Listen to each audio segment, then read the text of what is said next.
Welcome everyone, welcome. Today we are talking about the Hyrox sled pull. Okay, I previously had a video about the Hyrox push, but this one today is about the very next event in the line, whereas the push was the second exercise. This is the third, so you obviously enter it after you've done 3 runs, the ski and the sled push.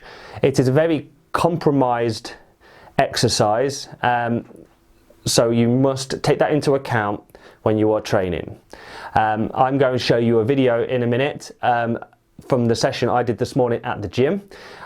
It's another overload session. I start off with a completely empty sled, and then each time I pulled it and put it back twice, I will add another 20 on until it gets to the point where I can't move it. This guarantees any discrepancies in how hard it is at Hyrox because of the carpet versus Astro. It also means I will get to feel what the resistance like is at pro weight, and it also gets to test where I am at my top. Now, the sled pull is an absolutely fantastic exercise. It really does give you a pump in your arms that really nothing else can do. Before we get into the tips and advice about the entire exercise, I just want to give myself some credibility on the subject, explain where I've come from, so you don't just think I'm some dude trying to wing it on the internet. Still kind of winging it on the internet, but about 11 years ago, we're talking 2010, 2011, I joined a really sort of up and coming dirty floor gym. It really was just a warehouse full of stuff. And pushed to one side was a bunch of strongman kit, and every now and again a bunch of giant dudes would come in and lug that stuff around. It's hard not to be inspired by really strong dudes, and the odd dudette obviously. So as time went on, they got more kit and it got a bit plusher and more people come down. I started to train that equipment myself, learning from the people around me, and there was quite a bit of kit that I now am sort of using again some years later. I trained this style up to about 2016 and gave it up just to sort of preserve myself. I was starting to get injured as a result of the sort of the max lift sort of mentality.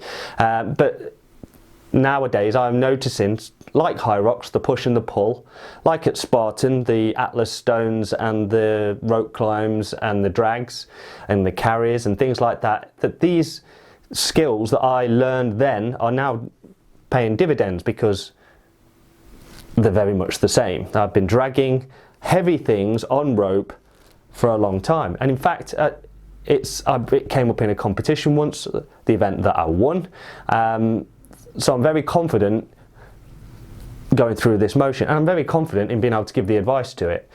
Before we go any further, I must back up my credibility with a few strategic videos. So, without any further ado, here is a video from when I very first started pulling heavy things on ropes. Here on this side is me training shortly after that in the discipline of pulling weight on a rope. Here is me in a competition. The exercise at this particular point was pulling weight on a rope. Here is my first attempt at Hyrox, and it is me pulling weight on a rope. Fast forward to today, this morning in fact, and here's me yet again pulling weight on a rope. Let's just figure out what it's like at Hyrox. Okay, at Hyrox it is for the most part a 12.5 meter lane, and at each end of the lane is your box. The sled is in the middle and there's a rope coming out of each end of it, so it can be pulled up and down without them having to turn anything around. Someone had a smart day in the office that day, thank you very much. And you have to do 4 of these runs. Okay, so you sort of run in, you got about maybe 80 meters from where you come in off the run track, around the rock zone, into the area, and a man tells you to stand in this box. There's your rope. Your legs are a bit like jelly because you've done your 3 runs, you've done your ski, you've done your sled push. You're going to feel a little bit compromised, there's no doubt about it. I did both times, I'm sure it will be every time. It doesn't matter how you train, if you're maxing out on the day, you're going to feel compromised in that moment. So just prepare yourself for it. The next thing you need to prepare yourself for is picking up that rope and the horrible realization that it feels heavier than it did at your gym a week before. You'd be like, oh my gosh, what the heck, the weights must be wrong. However, a combination of factors, obviously the sled type, the carpet, and all of those little micro factors are going to be, as well as you being heavily compromised, are going to be the reasons why it feels heavier. So pick up that rope, and there's, like I said before, there's 3 potential ways to pull that, and probably one way you shouldn't really.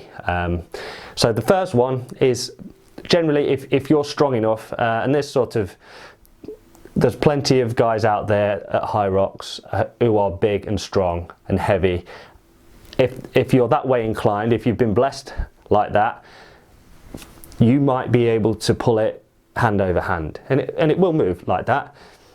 It did for me initially, and then I had to about halfway through I had to change to the second technique, which was a combination of hands, I say hands and arms and legs, and it's more of a cyclic moving. So you sort of enter into a squat, you pull the rope, and then the very last one, and the one that's most common because there's plenty of lighter people that struggle from the second they get to that box, is the walking it back. And it's very common to see, and there's nothing wrong with doing it at any level, and nearly probably everyone might have to do it to some degree.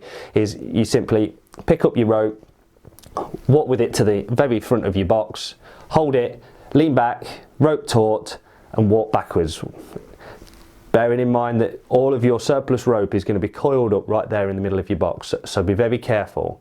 The poor fella that was next to me, and features in all my official photography and the video that I took on the day, fell on his bottom. For that very reason, he was pulling, tripped over his rope. And I bet lots of people do that. So yeah, and it's just that repeated really. So you just front of box, rope tight, lean back, walk back until you get to the back of your box, feel your way back to the front of your box, so to speak, and then back again until the rope is done. And that's all it is, just backwards, forwards, backwards, forwards, backwards, forwards, until you've done 4 of these laps, and then you are on your way. And that's the end of it. So don't need to talk about that any further. Let's talk about the video that I filmed this morning. So this was an overloading session, like I mentioned, and it's basically me just adding weight until I can't push it anymore. Guarantees that I hit the Hyrox weight, the pro weight, and my failure weight. Okay, so I will now go into a smaller box up maybe this side. We're going to get straight into the action now. What you can see is hand over hand. It's super fast, and that's because the sled is super light. In fact, it's completely empty, and this is just part of my warm-up. And now you can see that I have put a single plate on. The hoodie has come off, and the Hyrox official merch is out. That is both a Hyrox hoodie and a Hyrox vest. I've got one plate on, second plate's going on now. Slight camera readjust. Still hand over hand. So we've only got 2 plates. It's the 65 kilo Bison Wolverson sled, or the Wolverson Bison sled. Third weight's going on now. Now we're up to 4 plates already, and you can see that this is the point where hand over hand starts to become a struggle.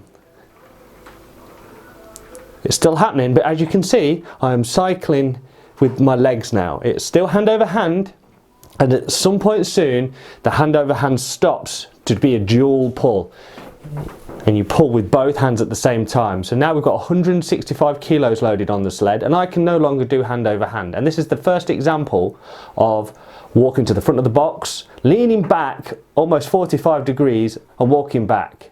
Front of the box, walking backwards, backwards, backwards. As you can see, there's the ropes in the way. That's one of the biggest problems, is that you're always going to have a trip hazard on your feet, and you can't kick it away to the side like that at a Hyrox event. Basically, because if you did that, it would be in the next person's lane. Right, so we've got 6 plates. Thanks for telling us that, Mark. At this point, I decided to put some chalk on my hands. And they do have little chalk pits in the rope pool, as well as later on in the farmer's carry. But whenever I'm doing anything sort of toward the top end, a little bit of chalk goes a long way. Allows me to focus on strength and then not have to deal with too much slippage. As you can see, I'm having to split my legs as I walk backwards. If I was to just drop a foot onto that rope, that pile of rope, whilst under that much pressure, I would be on my bottom. So you have to be really mindful of it. Right, so that's 7 plates on there, and this is sort of getting towards the top. What I've done now, I've gone up to the open weight, I've gone through the pro weight, and now I'm just trying. There's me chesting about the rope again. It is a bit of a bugbear. In my old strongman days, they would always have someone off to one side feeding your rope away as you was pulling it. Obviously, you can't do that. You can't even do that in doubles. The rope is just one of those unfortunate things that exists that we have to deal with on the day. So as you can see, I'm still pulling. I've gone back now to cycling between arms, double pull to chest, and at the same point that I pull, sort of bend down into sort of a leaning back squat and use my legs and arms in conjunction with one another. So this is the last plate I was going to put on today. This is sort of where I am max, and this is almost a combination of everything. This is, I get low, use my full purchase of my legs, the power of my legs, leaning back using the maximum amount of potential from my own body weight, and then finally I use the final pull to pull it to my chest. Once you're using every single component of your body to its sort of max, you know that's where you should leave it for the day. But it was a good session this morning, and like I said before, the rope pull is a fantastic exercise. You just feel such a great pump across your shoulders, and it's, you know, it does exercise the whole body, certainly at the top end. Just keep in mind all of those things for Hyrox on the day. So just make sure that you train heavier than what you need to, so it becomes slightly more manageable when you're there facing it. Train compromised. Do a 3K run, do 4 sled pushes, and then try and do the sled pull. There are ways to help train that are not with just a rope. I've found a few different ways, but ultimately any row exercise, I mean, we're talking seated row, standing row, upward row, downward row, left, right row, all of the rows, single arm ones, use the rope attachments, use the hand attachments, they're all really good. Anything where you pull into your chest, and then in conjunction with sort of your regular leg day, your squats and all your glute work and your ham work and your quad work, they obviously have a bearing because they are being used. Certainly if you're walking the box, you will obviously depend on your legs as well as your arms. But yeah, so look around the gym. You don't always need to have the full setup to train the strength, but it's always worthwhile getting to a gym that has the equipment. The one in my video was, like I said, the Wolverson Bison sled. It's the sort of big brother to the Hyrox sled. It's a bit wider, but that doesn't really have a bearing in this particular context. It's obviously a bit heavier overall, and certainly because it's got all the posts still attached to it. And today I went up to 205 kilograms, which is almost an entire 100 kilograms over the open weight. It's about that actually. And it's a 50 kilo advance on the pro weight as well.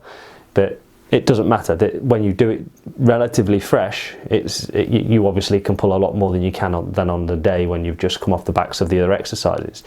Anyway, I've gassed on about this so much for so long, but it's arguably one of the most talked about events within Hyrox, and I thought I would just put a little video together of my experiences, me actually doing it, and me talking about it openly. So there's probably lots of tips you can take away. If you found it helpful, please give me a subscribe. I'm trying to grow my channel. It's very, very slow to do so. But I appreciate any help that comes my way from the Hyrox page and all the people and all the participants and all the people that are officially involved. You guys are all awesome, and I will see you soon. Mart out.